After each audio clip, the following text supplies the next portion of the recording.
श्रीलक्ष्मी श्रीमहालक्ष्मी क्षीरसागर कन्यका उत्तिष्ठ हरिसम्प्रीते भक्तानां भाग्यदायिनी।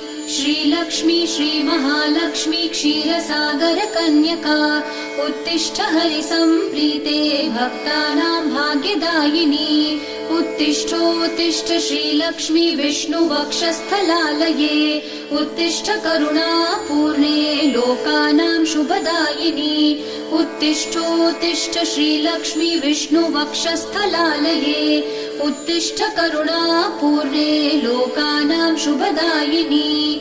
श्रीपद्ममध्यवसिते वरपद्मनेत्रे श्रीपद्महस्तचिरपूजित पद्मपादे श्रीपद्मजात जननी शुभपद्मवक्त्रे श्रीलक्ष्मी भक्तवरदे तव सुप्रभातम्।